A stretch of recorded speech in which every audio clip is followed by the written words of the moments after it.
Bueno, muy bien. Entonces, arranquemos con nuestro primer tópico de la noche y va a ser escoliosis. Una definición muy buena para la escoliosis o muy general es que es una curvatura anormal de la línea que forman las vértebras a lo largo de la espina, ¿no? A lo largo de la columna, que en lugar de ser completamente recta, empieza a tener curvaturas que pueden ser en forma de C o en forma de S. Estas curvaturas están acompañadas de rotación, o sea, no solamente la curva, también es curva y rotación, ¿no? Porque pues básicamente eso es lo que sucede debido a la forma que tienen las vértebras. Adivinen quién sufre más de escoliosis entre hombres y mujeres.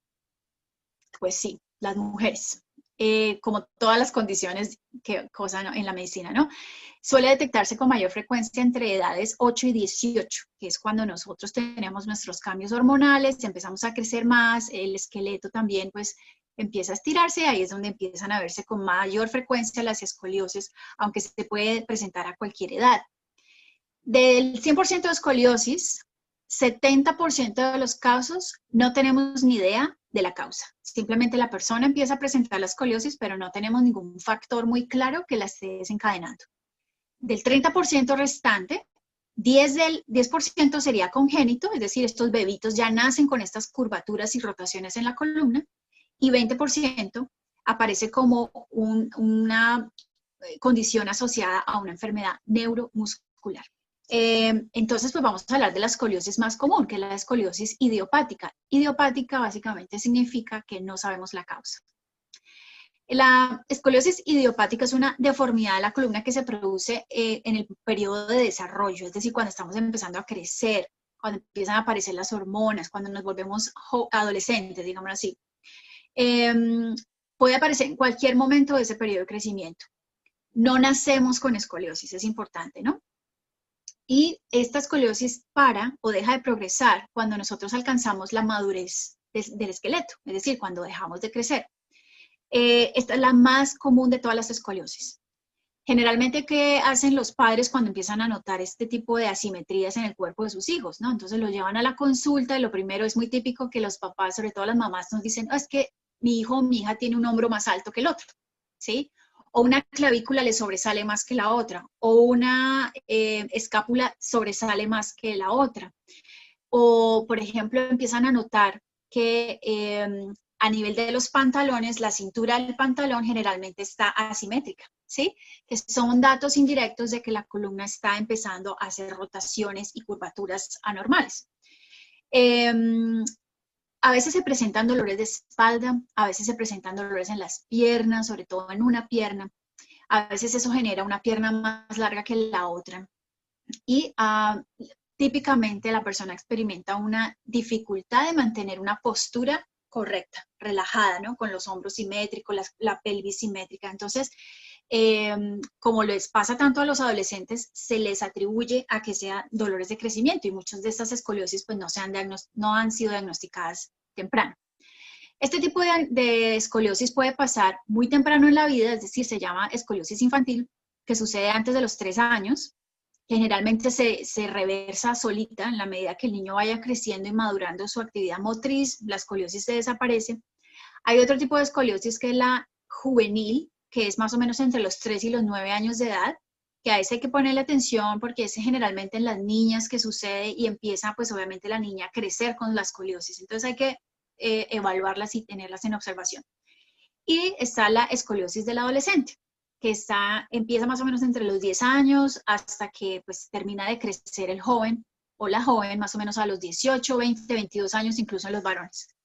Este es el tipo de escoliosis más frecuente, es el grupo más numeroso, está relacionado con la pubertad, está relacionado pues con todas las actividades que hacemos en la escuela, en deportes. Y hablando un poco del tratamiento, realmente no es que exista un protocolo de tratamiento, se debe mantener bajo observación. Debemos estar mirando al joven crecer cada año en la consulta de niño sano, digámoslo así, y tenemos que chequear la espalda cada vez que el muchacho o la chica van a la consulta. Es importante, aparte de tener en cuenta pues, la evolución año tras año de esta curvatura, es importante que se documente si el joven está experimentando dolores, si se queja de problemas de la espalda, si tiene que llevar una maleta muy pesada, con muchos libros, si ha tenido caídas, si ha tenido golpes en su espalda o en la cabeza o en la pelvis, si está expuesto a traumas porque practica deportes, por ejemplo, este tipo de cosas es importante tenerla. Cada persona es diferente y cada persona reacciona de manera muy diferente. ¿Qué es lo que se hace básicamente el tratamiento? Pues controlar la progresión y documentarla.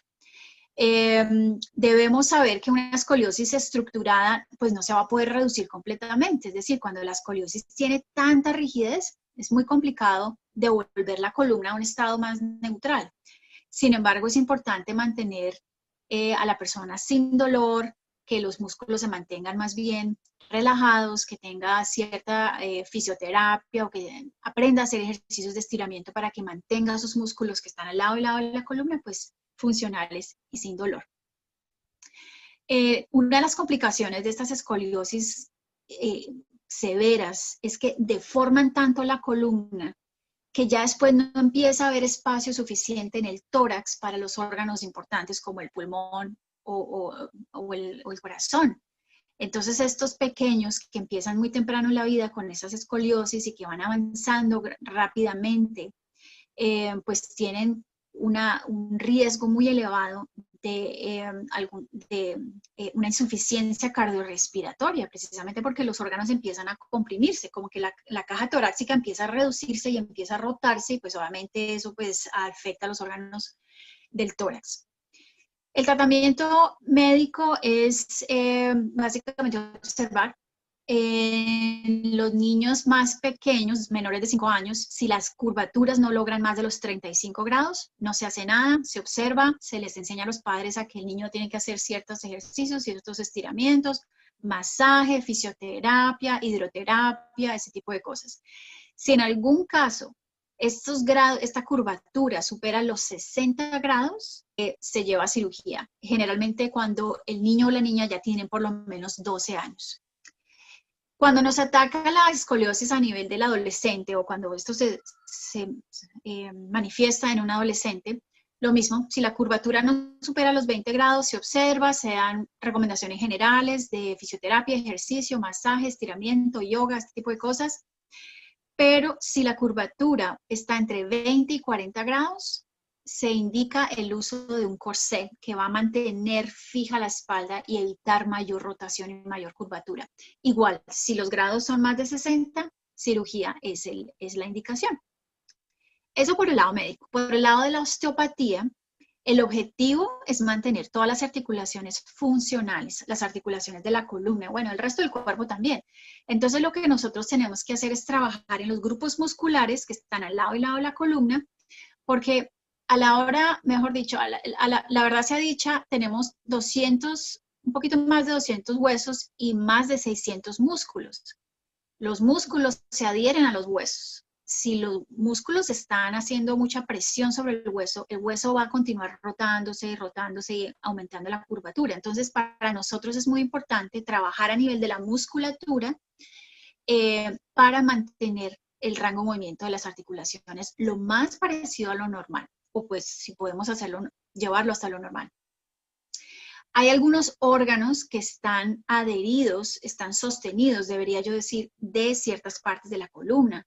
Uno de estos órganos es el intestino delgado y a veces pues por cirugías, por caídas, por situaciones de deporte, actividades repetitivas, tos crónica, por ejemplo, el intestino se cae, entonces se desplaza hacia la parte baja del abdomen y eso genera una tracción, digamos así, en la parte media de la columna y eso pues puede generar rotación y escoliosis.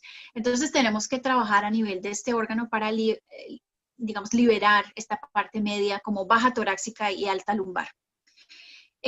Utilizamos diferentes técnicas para liberar el tejido conectivo y el tejido blando que está alrededor de las articulaciones. Y a nivel de la parte bioquímica hablamos siempre de la suplencia de magnesio. El magnesio es un mineral que relaja el músculo. Muchas veces en la escoliosis nos encontramos con un lado de la espalda muy tenso y el otro lado de la espalda no tan tenso. Entonces esa asimetría en el tono muscular también genera rotaciones y escoliosis. Es importante hablar de la suplencia de magnesio para que la persona encuentre su tono muscular un poco más relajado y más simétrico en general. encontré un artículo que hablaba sobre la deficiencia del manganeso. Y aparentemente los niños con deficiencia en manganeso tenían o el riesgo de tener escoliosis se incrementaba 4 veces. Sin embargo, la suplencia de manganeso no se considera adecuada, se genera toxicidad muy fácilmente. Entonces, la conclusión del estudio decía que era mejor no dar suplencias de manganeso y que más bien se hiciera a través de la dieta, ¿no? Pero sí hay una relación entre escoliosis y deficiencia de manganeso. Y finalmente, pues la vitamina D. La vitamina D es súper, súper importante para mantener el metabolismo del calcio y del fósforo.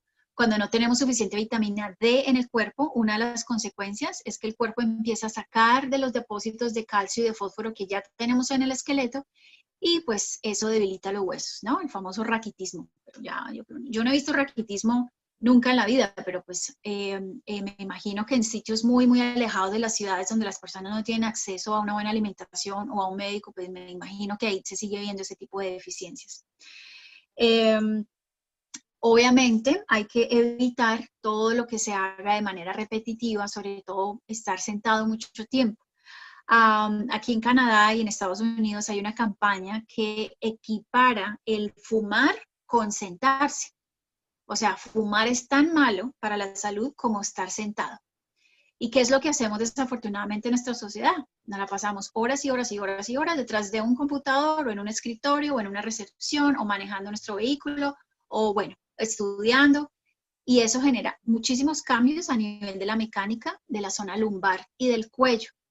Y eso sin mencionar todo el uso de celulares o el uso y el abuso de celulares que a veces vemos a nuestros hijos en unas posiciones tremendas, pues pegaditos a su celular y pues eso va cambiando la mecánica del cuello, la parte alta de la columna, etcétera, etcétera. Y bueno, pues obviamente siempre la recomendación es hacer ejercicio, un ejercicio que ayude a estirar la parte frontal del cuerpo, a balancear la tensión de los músculos al lado y lado de la columna, hacer estiramientos, si les gusta el pilates, si les gusta el yoga o cualquier tipo de ejercicio que ayude mucho a estirar el cuerpo. El cuerpo necesita movimiento. Movimiento es básicamente vida, el movimiento favorece la circulación sanguínea, entonces pues el cuerpo está diseñado para moverse con toda esa cantidad de músculos, claro que sí, está diseñado para moverse. Y bueno, los músculos necesitan agüita, entonces la hidratación es súper básica en cualquier tipo de condición que afecte los músculos. Entonces eso era lo que quería yo compartirles hoy con respecto a escoliosis. Los dejo contigo entonces, Luis Fernando, para después seguir con el síndrome del túnel del carpo. Muchas gracias, doctora. Y como siempre, muy ilustrativo lo que nos estás diciendo. Bueno, yo les voy a hablar, como saben, pues de la parte emocional, psicosomática, si lo quieren ver así. Yo siempre creo, bueno, siempre desde que empecé a estudiar, me di cuenta que bueno, nos enseñan también que la parte esquelética, la parte muscular tiene que ver con desvalorización. Pues es la palabra mágica, ¿no? La desvalorización. Las personas con escoliosis tienden a ser personas, yo le digo que es la enfermedad de los que no saben decir que no. Cargan con todos. La columna vertebral tiene como función sostenernos. El esqueleto en general es el sostén, es la parte estructural, ¿ok? Y como esa estructura nos sostiene, y la columna vertebral es los pilares de la existencia misma. Entonces, hablamos de personas que, desde mi punto de vista, van cargando a todo el mundo, ¿eh? Van cargando a todo el mundo. Por eso digo que no saben decir que no. Y tiene mucho que ver con lo que llamamos en biodescodificación los colaterales, que son los hermanos, las parejas, ¿no? En que todo el mundo, los amigos, los hermanos simbólicos que suelen ser amigos, las relaciones de trabajo, las relaciones de pareja, en donde vemos estas relaciones desvalorizantes, porque suelen ser personas que cargan con todo. están programadas, porque recuérdense que obedecemos a programas inconscientes, en donde yo tengo que sostener a los colaterales. Y por esa razón se va deformando la columna vertebral. Bueno, no es una razón, porque esto escapa a la razón, ¿no? O sea, está mal dicho. Es como que cómo mi cuerpo reacciona por esas sobrecargas emocionales que llevo. Entonces, yo les invito a que revisen todos los que nos están manifestando que sufren escoliosis, a que se den una vuelta por eso que les estoy diciendo a nivel emocional, es decir, a esa parte de haberme dejado de lado a mí mismo para poder cargar el mundo a mis espaldas. Y el mundo suele ser, pues, mi entorno inmediato, ¿verdad? Mi familia inmediata. Ese es el entorno inmediato. Entonces, ¿por qué me desvalorizo? Porque hay un miedo detrás de esta necesidad de seguir cargándolos a todos. Y básicamente es el miedo a perderlos, es el miedo al abandono, es el miedo al sentirme excluido, al no sentirme parte del clan. Entonces mi inconsciente biológico en ese esfuerzo por resolver este conflicto puede estar generando que yo cargue con todos en un esfuerzo también por incluirme. Eh, Hay una autoexigencia, por supuesto, porque no podemos cargar con todos. Eh, ya hemos hablado mucho acerca de las relaciones con los hijos, por ejemplo, en donde entendemos que los hijos forman parte de nuestro sistema hasta cierto punto, en donde las relaciones con los hijos se deben ir modificando. Es decir, al principio son totalmente dependientes de los padres, absolutamente dependientes de los padres, y esto va cambiando porque nosotros como padres les tenemos que dar las herramientas para que se vayan. Pero ¿cuántos hay aquí? Y a ver si me dicen en el chat, que siguen cargando a sus hijos cuando sí ya son adultos, o en teoría ya deberían de ser adultos, ¿no? Entonces, ¿cuántas mamás o cuántos papás, sobre todo mamás, porque vimos que es un síntoma que aparece mucho en las mujeres, siguen cargando a sus hijos como cuando tenían 6 años, 7 años y resolviéndoles todo y estando presentes, ¿no? Y mira, ya salió la primera valiente que dice yo, dice Carby, dice que ella. Pues claro, porque son relaciones que de pronto por cultura no entendemos este desarrollo orgánico, natural, normal, biológico de todos nosotros, de todas las familias. Tenemos que soltarlo. Así como alguna vez nosotros soltamos a nuestros padres, nosotros debemos de soltar a nuestros hijos, pero es ahí donde podemos entender que tal vez estén repitiendo los patrones. Y nunca hemos soltado a nuestros padres y entonces en realidad no permitimos soltar a nuestros hijos. Entonces ahí estamos cargando varias cosas. Y luego viene pues la familia simbólica. Con la escoliosis es muy común los colaterales y nos referimos a esas relaciones de las familias simbólicas que son, pues que pueden ser la pareja, los hermanos biológicos y los hermanos simbólicos, ¿no? Los amigos, las relaciones de trabajo, en la escuela, en fin, estar como cargándolos a todos. No sé si me explico con este simbolismo. Entonces, bueno, pues aquí ya tenemos algunos valientes eh, que han dicho sus testimonios. Y quiero que hagan una reflexión sin utilizar la razón, porque ya sabemos que la razón nos limita y como decimos acá, pues utilicen su cerebro derecho, ¿verdad? Es un ejercicio para el cerebro derecho, vincúlense con sus emociones y ahí van a encontrar la respuesta. No en lo evidente, no en la razón, no en lo que nos dice la razón, sino en lo evidente. Pues hay algo que también quiero finalizar diciendo.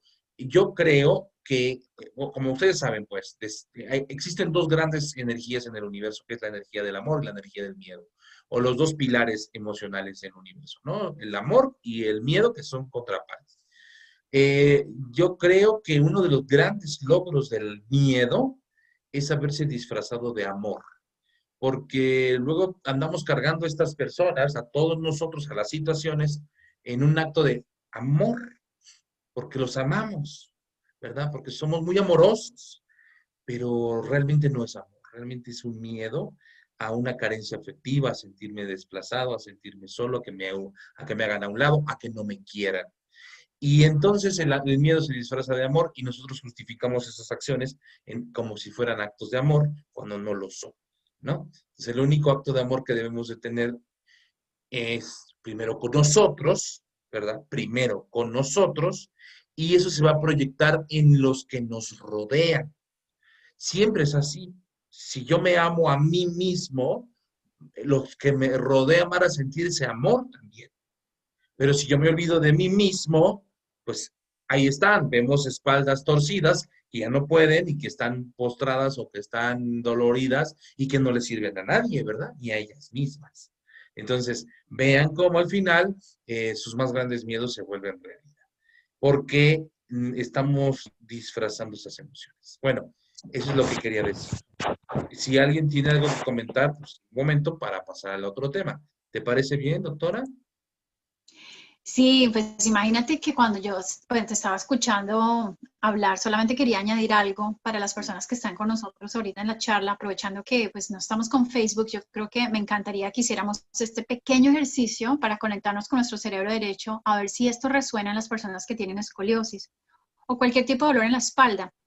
Desde la terapia familiar sistémica, nosotros vemos que personas con escoliosis o con muchos problemas de espalda están cargando a sus ancestros. Entonces muchas veces no están libres para tener su propia vida.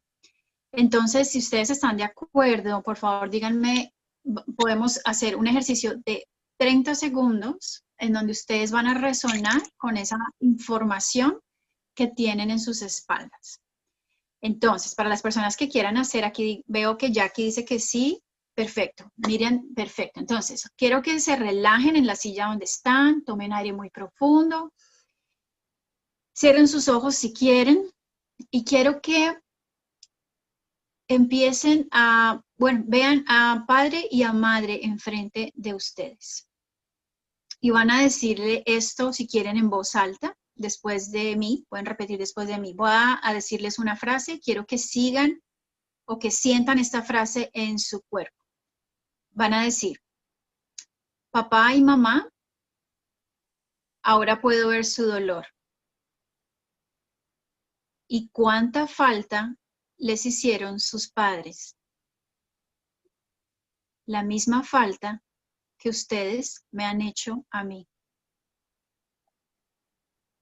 Toman aire muy profundo y vamos a decir ahora, papá y mamá, la historia de ustedes es más grande que yo, es muy pesada.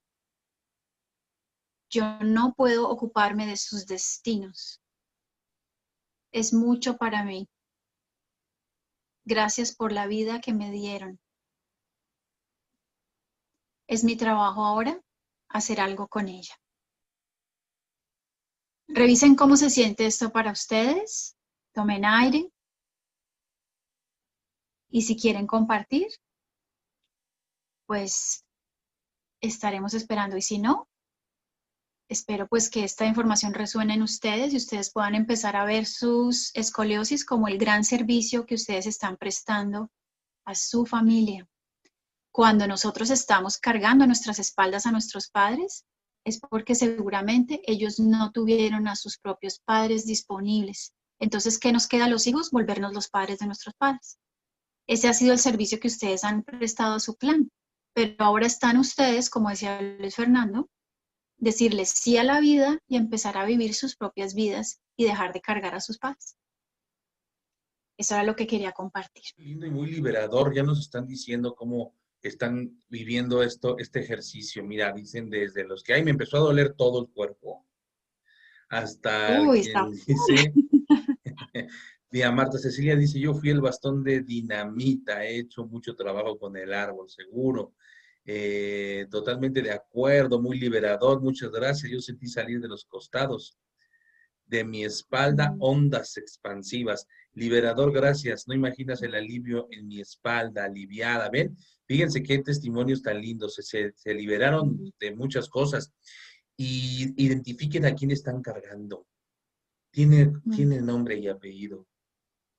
pero luego nos volvemos, nos da miedo identificarlo. Miren, ya para terminar y comenzar con el otro tema, desde mi punto de vista. Si la doctora quiere agregar otra cosa, es excelente. Pero miren, de pronto eh, somos buenas personas. Ah, cómo pesa ser buena persona. Porque para empezar, bueno, quién sabe qué sea, ¿verdad?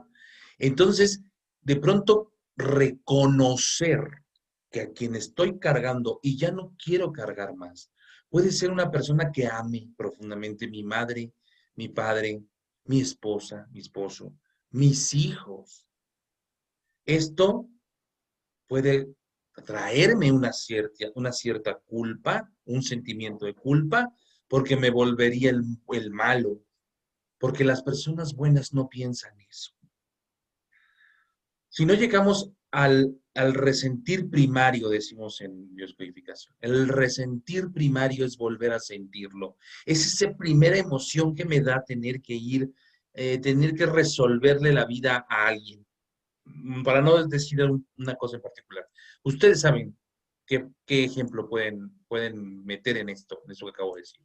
La primera emoción puede ser de rechazo, de cansancio, de fastidio. Esa emoción es la que te entra.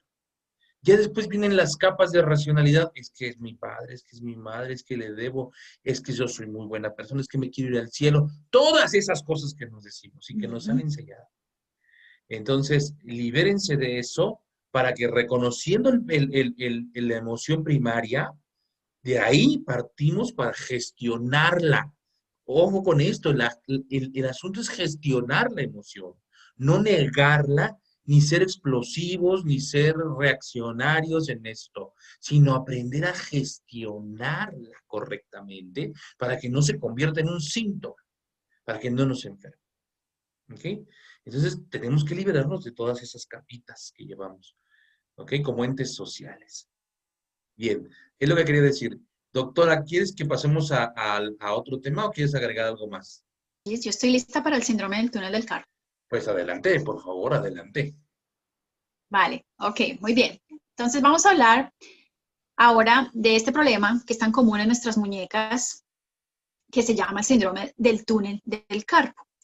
Es una afección bastante frecuente, causa dolor, entumecimiento, cosquilleo, anestesia, generalmente en la mano, y pues es causado básicamente porque uno de los nervios principales de la mano, que en este caso es el nervio mediano, se pinza y se comprime cuando pasa por la muñeca. Aquí la muñeca tiene una estructura que ya más adelante la voy a explicar, pero no es el único sitio donde este nervio puede estar comprimido. Por eso es muy importante que nosotros, bueno, al final les voy a compartir unos ejercicios para que ustedes empiecen a liberar todo su antebrazo y de tal manera pues puedan liberar el nervio también. En la mayoría de los pacientes, este síndrome del túnel del carpo pues se empeora con el tiempo, ¿no? Entonces es importante que nos diagnostiquen y nos hagan un tratamiento pues temprano para evitar la progresión de los síntomas. Generalmente, ¿qué es lo que se hace para evitar la progresión de los síntomas? Pues se utilizan medidas sencillas como inmovilizar la muñeca con las famosas férulas de muñeca, o pues el descanso, ¿no? Hay que dejar que la muñeca descanse, sobre todo cuando estamos haciendo actividades de naturaleza repetitiva. Sin embargo, si nosotros dejamos avanzar esta compresión sobre el nervio, empieza a afectar las fibras más centrales del nervio y entonces empezamos a tener un deterioro como tal del nervio. Y los síntomas se van a agravar y en vez de ser solo sensitivos van a empezar a ser síntomas de la actividad motriz, ¿no? De la mano. Bueno, el nervio mediano es uno de los nervios, como decía yo, más importantes de la mano. Es más, tenemos tres nervios y este es el que se llama el nervio mediano. Entonces quiero mostrarles a ustedes el recorrido del nervio mediano en el antebrazo y se van a dar cuenta que no es un nervio que solamente esté en la muñeca. Entonces voy a acercar esta gráfica aquí un momentito y ustedes se van a dar cuenta, aquí está el origen, pues ese es el hombro y esto es todo el brazo, la muñeca y la mano. Aquí en azul tenemos la distribución del territorio, el cual está inervado por el nervio mediano. Entonces es la palma, el dedo pulgar, el índice, el medio y un pedacito del anular y las puntas de los dedos, de los mismos dedos, ¿no? Entonces, el nervio mediano viene desde el cuello, pasa por un espacio debajo de la clavícula, arriba de las costillas, y entra al brazo y viaja a lo largo del bíceps, del antebrazo, pasa por el canal del carpo y se distribuye en la mano, en esta zona que vemos en azul. Ahora bien, si nosotros tenemos ese nerviecito pinzado, entonces vamos a tener todos pues esos síntomas, ¿no? El entumecimiento, la poca sensibilidad, a veces el dolor, a veces como la anestesia en esta zona, ¿no?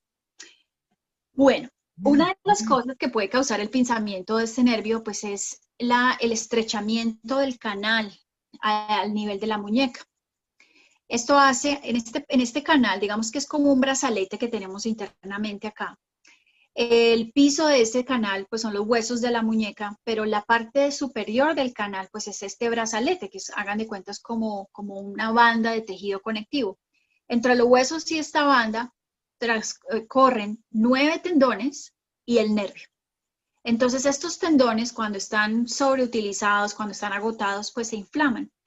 Este brazalete o este canal no es muy elástico, la verdad. Entonces, un mínimo de inflamación en este canal empieza a comprimir, obviamente, los otros tendones y el nervio que va con ellos, ¿no? Y eso pues genera pues la presión anormal en el nervio y con todos los síntomas que tenemos. Entonces, vamos a hacer todos un test, que es el test de Tinel, que lo que nos va a ayudar es a realmente diagnosticarnos si ese es el problema que nosotros tenemos en la mano. Quiero que ustedes, voy a acercar la mano a la cámara. Entonces, ustedes van a ver el pliegue de la muñeca y van a ver estos 2 tendones acá, ¿de acuerdo? Vamos a ubicarnos en esta zona donde la muñeca, mejor dicho, donde se dobla la mano, ahí donde está la línea de la articulación. Este es el sitio donde vamos a hacer un tapping. Ese tapping va a ser fuerte. Entonces, les recomiendo que utilicen estos 2 dedos que son los más fuertes que tiene la mano y vamos a extender ligeramente la muñeca.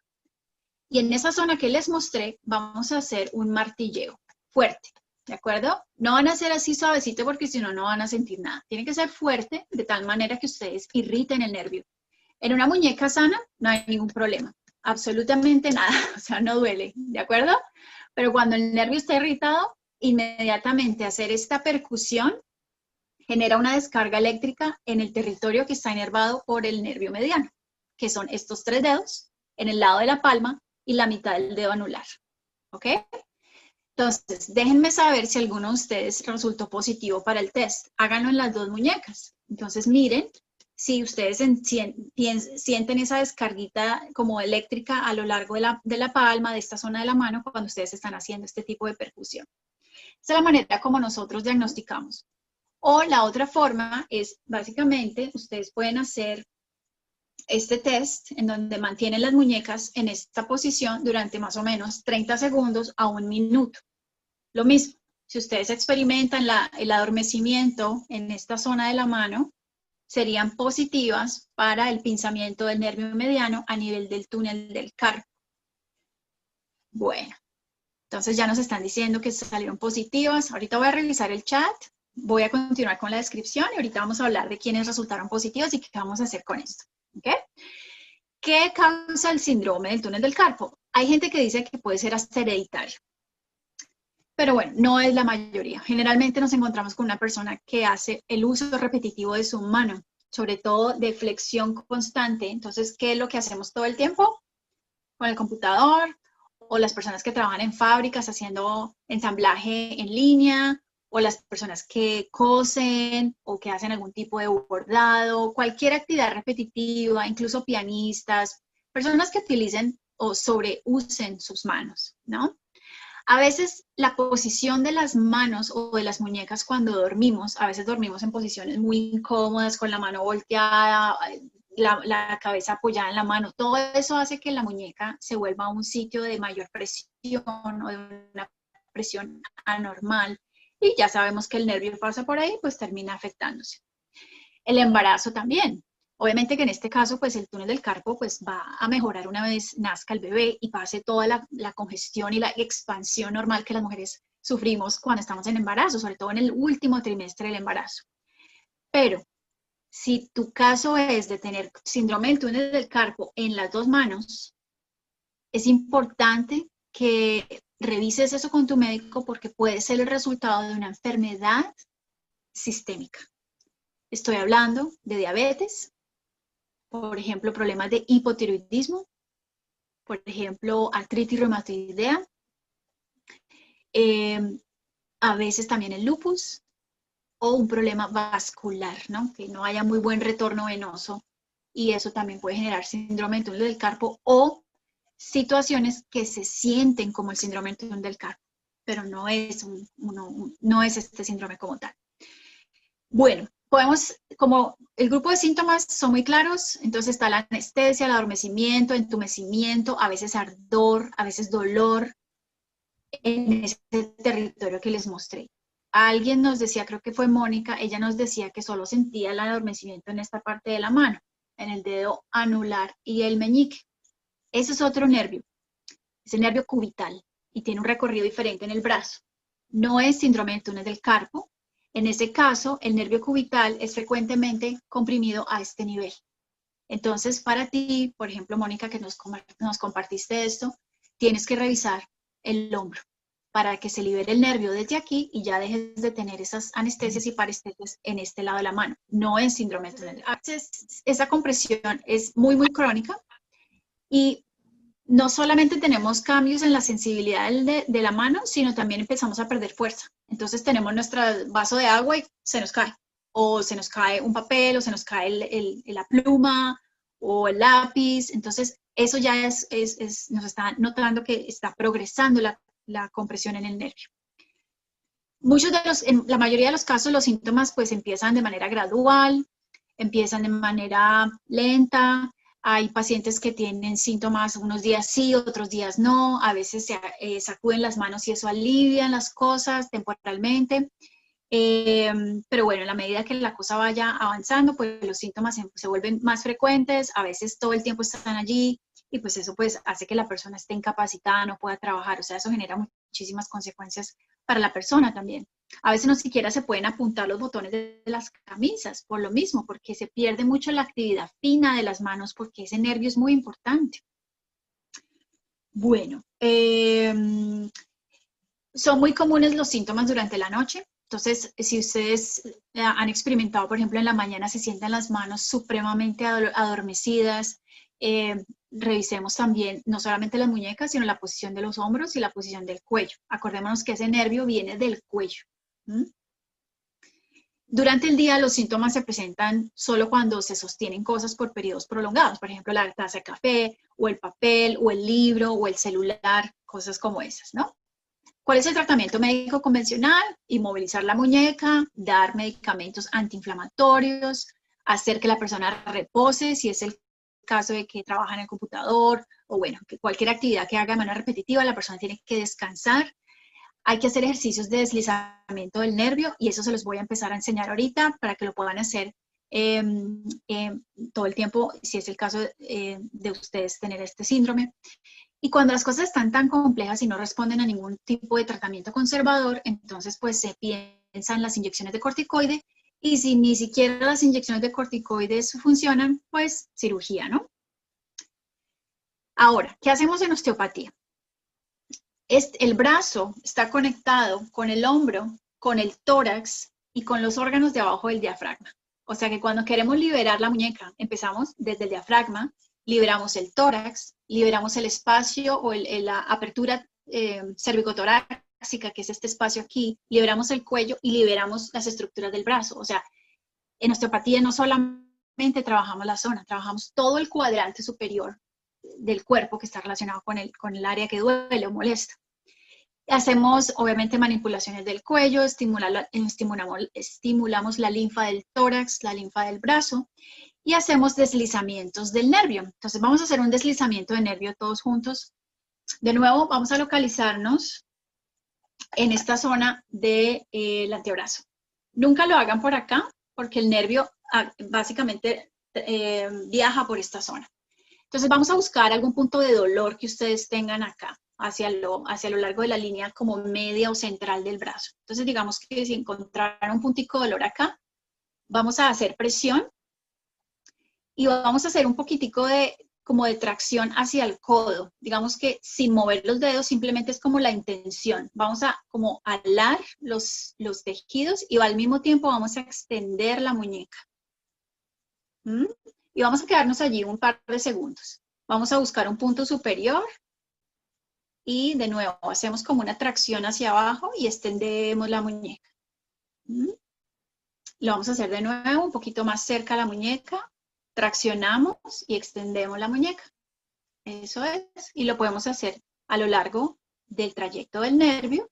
Incluso lo podemos hacer hasta la zona de la palma. O sea, la idea es que ustedes empiecen a hacer este estiramiento. Muchos de ustedes van a empezar a encontrar muchos puntos gatillo o muchos puntos de dolor acá.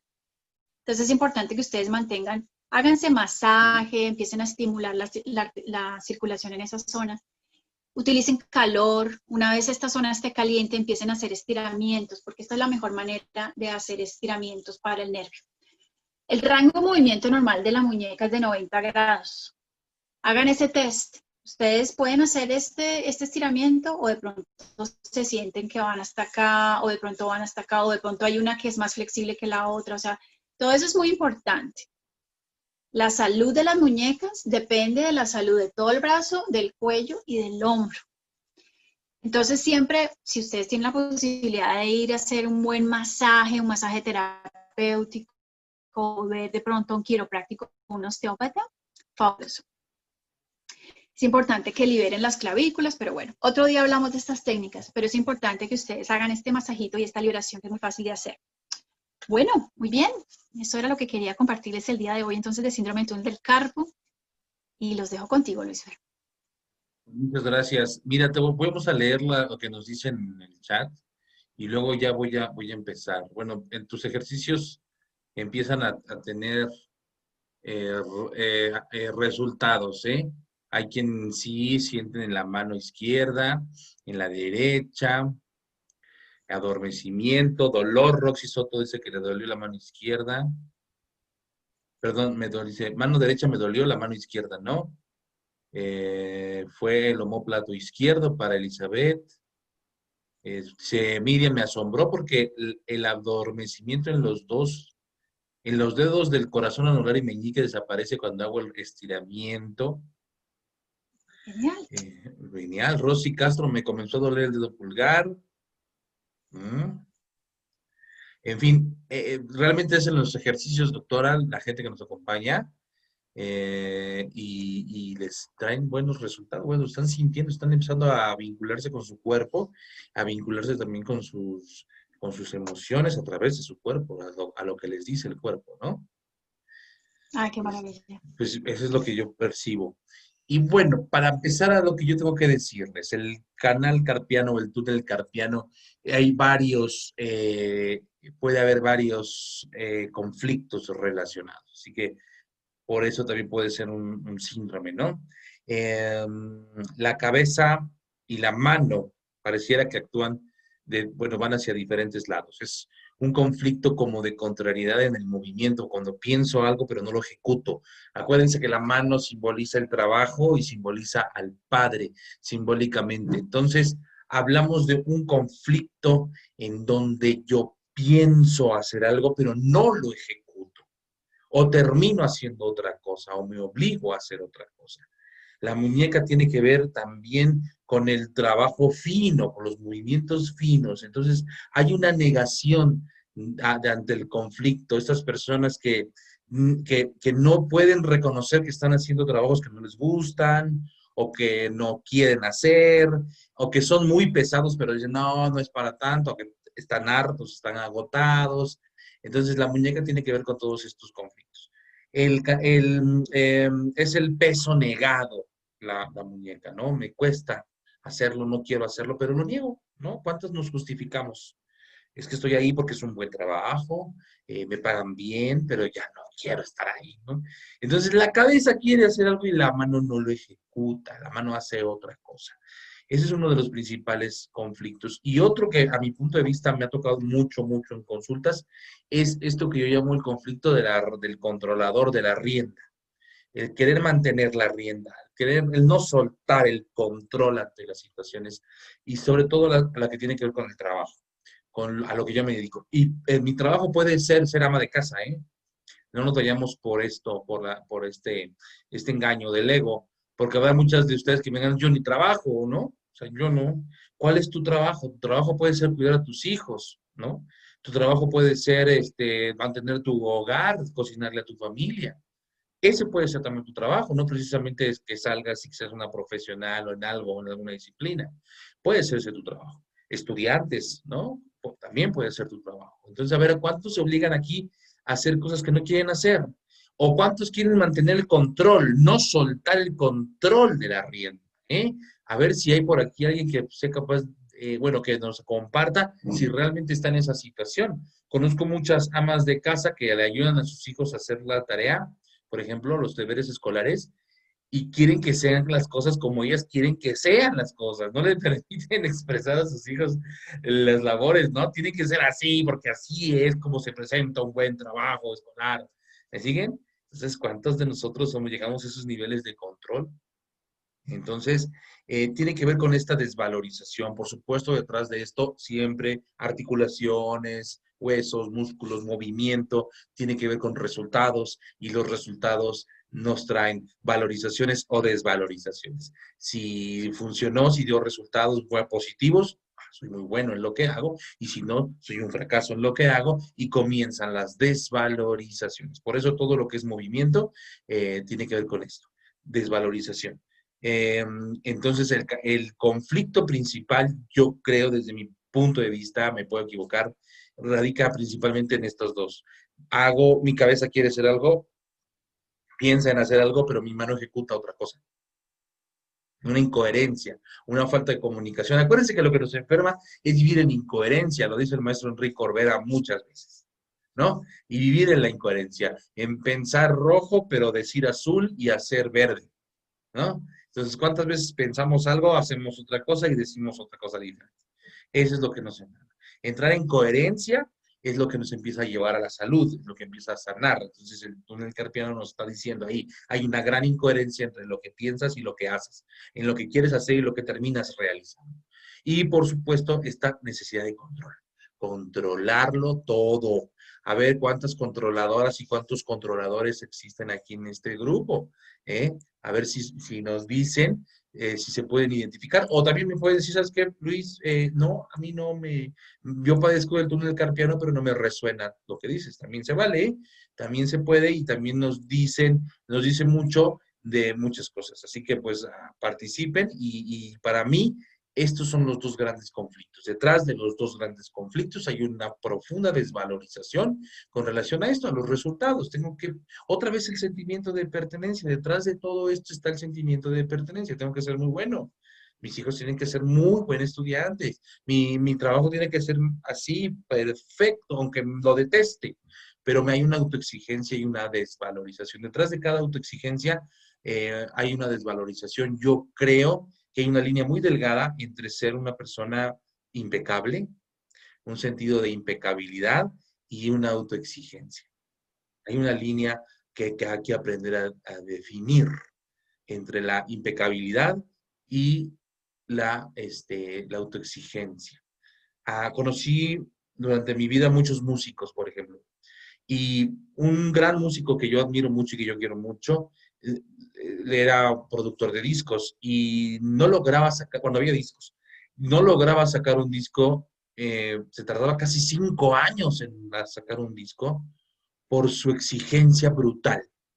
Grababa una serie de cosas, cuando lo volvía a escuchar no le gustaba y corregía y corregía y corregía y corregía y volvía a corregir y volvía a corregir. Eso ya no es, creo yo, ya no es ser impecable. Ser impecable es dar lo mejor de ti mismo sin esperar nada, soltarlo, ¿no? Pero o sea, estás en paz con lo que hiciste. Y este hombre no podía hacer eso. Vivía atormentado, porque además, cuando quedaba satisfecho con una melodía, con una pieza, al grabar la siguiente pieza, se tardaba horrores. Y cuando volvía a escuchar la primera pieza que grabó, ya no le gustaba. Entonces volvía a hacer otra vez y retrocedía, caminaba 2 pasos y retrocedía 3. Era impresionante.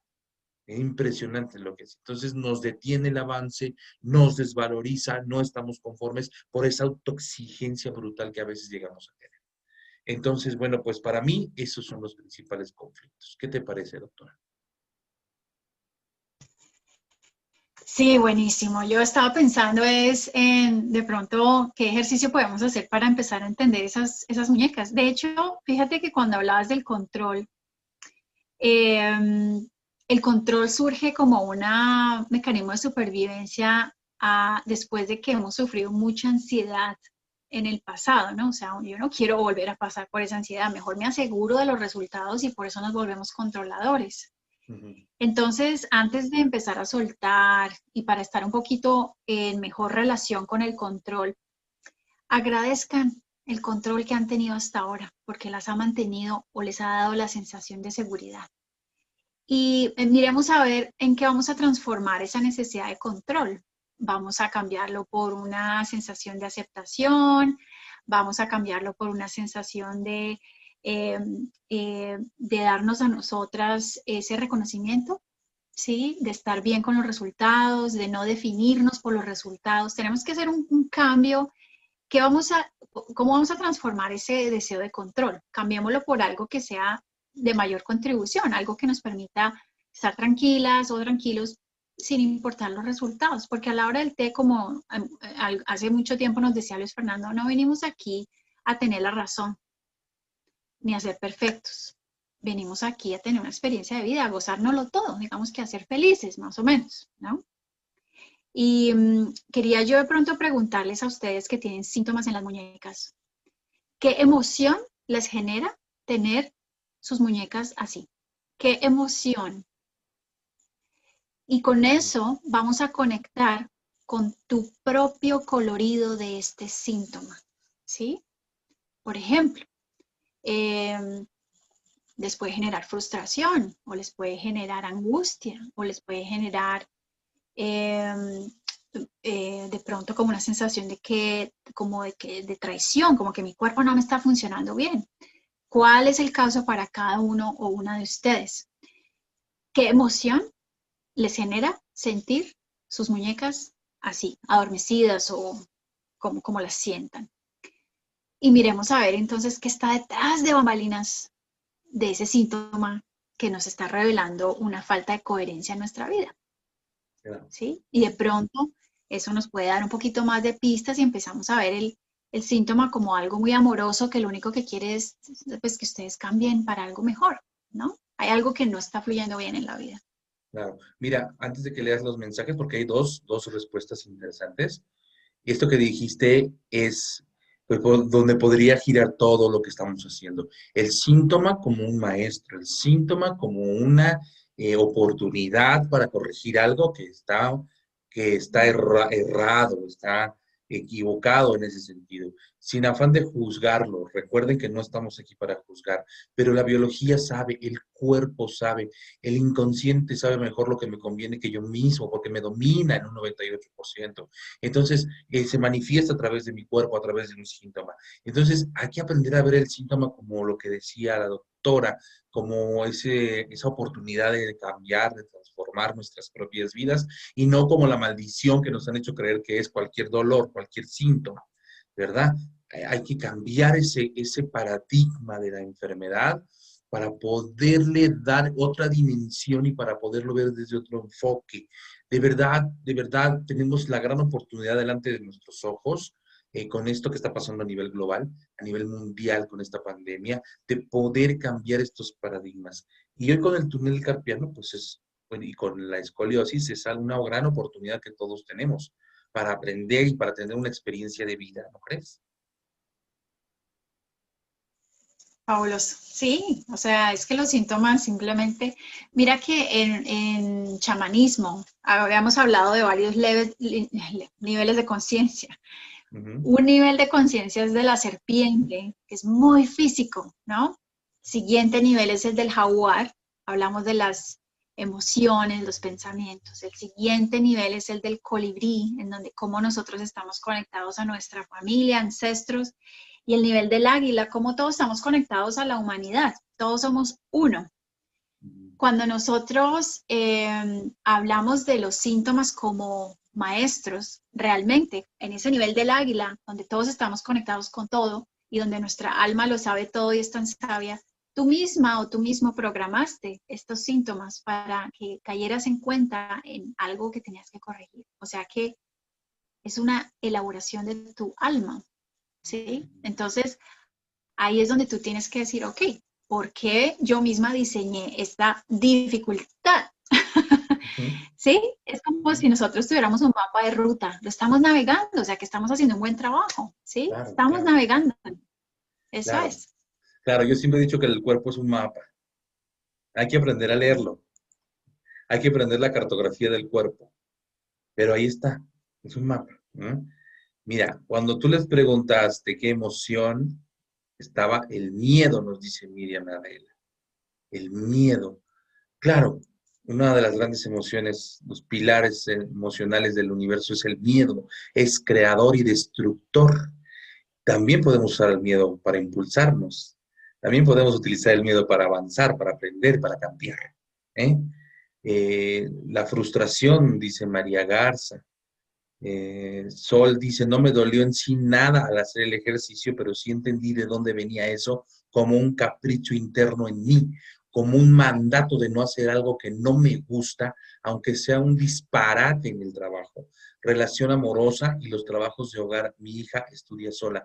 No soporto una persona celosa, me molesta. Bueno, pues mira, no te llegó la información a manera de síntoma, pero así a manera de revelación, ¿no? Como que fue una iluminación que te llegó, ¿no? Y eso también es... Ahí está, entonces empezar a agradecer esos espejos, ¿no? ¿Qué de ti está allí? Y tú me dijiste miedo y frustración. Bueno, ¿miedo a qué? Sigamos caminando, sigamos caminando. ¿Miedo a qué? ¿Miedo ¿Cuándo a fue qué? la primera sensación o primer momento de tu vida donde sentiste este mismo miedo? De pronto no tenías el síntoma, obviamente, pero ¿cuándo recuerdas haber tenido este miedo o frustración? Y vas caminando un pasito hacia atrás hasta que entremos a esa zona de tu cerebro que nos diga, aquí fue la primera vez, aquí fue. Y ahí tú puedes cambiar la historia. Claro. Mira, Mark Planck, que es un Nobel Prize, un premio Nobel, él dice que el miedo es al cerebro tan fundamental como lo es el agua para el cuerpo. O sea que sin miedo nosotros no evolucionamos. En los países en donde se vive tan bien y la expectativa de vida es maravillosa y no tienen problemas de nada de estrés, la gente se suicida. Imagínate. Entonces Imagínate. uno dice, al cerebro necesita estrés de vez en cuando, porque cuando hay estrés, tú ves las oportunidades, tú cambias, tú evolucionas, tú mejoras, tú creces. Sin estrés, todo da igual. Así es. Todo da igual. Mira, la gente se muere de aburrimiento total en los países. Así es. ¿Mm? Mira, a mí me gusta mucho llegar al miedo en el sentido de abordar el miedo en este concepto. Yo siento que hay miedo, el biológico, el que todos sentimos miedo a morirnos. Y luego viene una construcción más mental, ¿no? También tiene que ver mucho con la cultura, con la manera de que nos educaron. El miedo biológico a morir, el miedo biológico a dejar de existir, es un miedo que nos acompaña a todas las especies. Todas las especies luchan por la supervivencia, todas, no hay una sola que no lo haga. Inclusive la supervivencia no en pos del individuo, sino en pos de la comunidad, ¿no? Hay comunidades que se mutilan, se mueren en pos de algo mucho más trascendente, que es la supervivencia del colectivo, ¿no? Así de sabia es la naturaleza, ¿eh? Así de sabia es la naturaleza. Pero, como dices tú, hay un miedo biológico y hay un miedo social. Normalmente nos atacan los miedos sociales. Cuando tú llegas ok, siento miedo, ¿pero a qué? ¿Y cuál es la primera vez que sentiste miedo? Puedes entender si es una construcción social o si es un miedo profundo biológico, que se pueden tocar de la mano. Por ejemplo, voy a poner un ejemplo. Tengo miedo a estar solo, tengo miedo a que mi marido me deje por otra. Eso puede ser una construcción social, porque al final, si él elige irse con otra, pues tú puedes rehacer tu vida y puedes construir tu vida como tú quieras. ¿Ok? Pero atrás de eso hay un miedo a la soledad, a estar solo, a la desprotección. Y ahí es donde entra el miedo biológico. Todas las especies sienten miedo a la desprotección. Nosotros, los seres humanos, como nacemos tan indefensos, ¿qué dispuso la naturaleza? Agruparnos. Es la manera en la que hemos sobrevivido miles de años. Agruparnos. Por eso el grupo es tan fundamental. Por eso el miedo a veces escapa del sentido común que una mujer enloquezca cuando un hombre se va, o cuando, al revés, cuando una mujer se va y un hombre enloquece. ¿Por qué? Porque el miedo tiene una raíz muy profunda, en conflictos muy profundos de desprotección, al grado de que el inconsciente siente la muerte. Si me separo, me muero. Si estoy solo, perezco. ¿Verdad? Pero detrás de eso, ese es lo más primitivo, lo más arcaico. Pero encima de eso hay capas y capas y capas de conceptos sociales, de creencias, de hábitos, en fin, de muchas cosas que como seres sociales, como entes sociales, nos han inculcado. Pero llegar a la raíz del miedo te da una paz y una tranquilidad. ¿Me entiendes? Porque comprendes tu miedo y lo puedes trabajar. No es valiente el que no siente miedo, no. El que gestiona el miedo es una emoción que hay que aprender a gestionar. Entonces, sí, miedo. A ver, las que sintieron miedo, ¿a qué le tienen miedo? Mira, Miriam nos dice, miedo a que se me queden dormidos. Yo me imagino los dedos, ¿verdad? Te refieres a los dedos. ¿Qué significa ahora a ti que se queden dormidos los dedos? ¿Qué pasa por tu mente cuando sientes un adormecimiento de los dedos? Y puede ser desde la idea de que me voy a morir porque me va a dar un infarto, porque he leído que cuando el infarto viene se me adormecen los brazos, bla, bla, bla. O puede ser otra cosa, ya no voy a poder trabajar y si no trabajo no voy a poder cuidar de mi familia, etcétera, etcétera. ¿A qué le tienes miedo? ¿Sí? Ahí, por ahí puede ir el trabajo, ¿no crees? Sí, Y está buenísimo, está buenísimo. Julieta Ahí estaba, Valdés. estaba yo leyendo el chat Sí, sí, sí, léelo, léelo, mientras, léelo, sí, lee los mensajes, por favor, doctor. vale. Ok, entonces, wow, tenemos un montón de mensajes, vamos a mirar, a ver. Bueno, perdóname un segundito porque yo creo que estos ya los leíste tú. Decía, Julieta Valdés decía, me dolían las muñecas cuando le encontraron reflujo a mi bebé y debía medicarlo cada 6 horas. Lloraba mucho y el remedio le daba taquicardia. Cuando fue pasando esta etapa se me fue el dolor. Ahora lo entiendo. Y gracias, Wow. Dice Miriam, estos temas se relacionan desde la osteopatía y desde la bio. ¿Cómo así? Pues hemos estado explicándolos de tal manera que tengas como el componente osteopático y de la biodescodificación, de tal manera que podamos abordar estas dos grandes capas pues, del cuerpo, ¿no? La parte más mecánica, fisiológica y la parte emocional, ¿no? Liz nos dice, doctora, ¿cree que se puede hacer algún ejercicio sobre el miedo de estar sola? Me resuena tanto lo que está diciendo Fer. Bueno, Liz, y para los que tengan miedo a... ok, aquí tenemos Julieta, dice, tenía miedo a que se muriera mi bebé, él lloraba mucho. Bueno, estos miedos, como son tan grandes, seguramente que no son de ustedes. Es importante que trabajen sobre su árbol familiar. Miriam nos dice, miedo a que el adormecimiento se vuelva parálisis.